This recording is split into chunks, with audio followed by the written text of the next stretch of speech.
Good morning. Our Great Grill Almighty tour continues. This morning we're in Beacon Hills, Burnt Ends. Pull up a seat at 1725 Blanco Road, home of Burnt Ends. Life partners Sonia Hernandez and John Perez are cooking their way to a barbecue success story.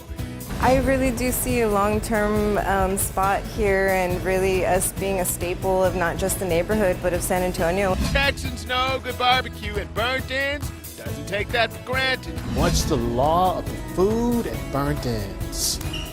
No shortcuts.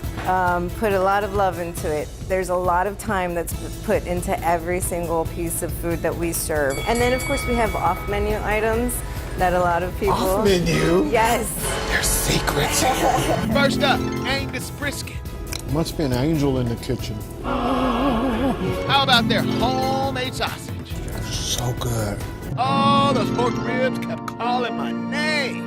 I do. Fill up with the smoked brisket spud, topped with slaw and a quarter-pound of meat. This is dynamic.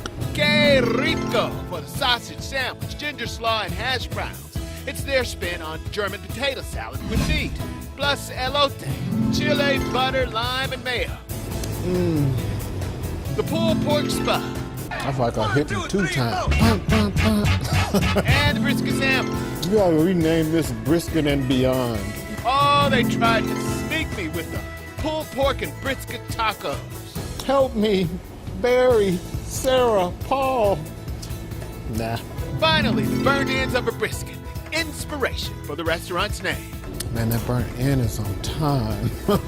Thank you so much for this recommendation about burnt ends. If you have another suggestion, all you have to do is hit us up on our Facebook page or send me a tweet. Don't forget to hashtag me at Kens5Eats.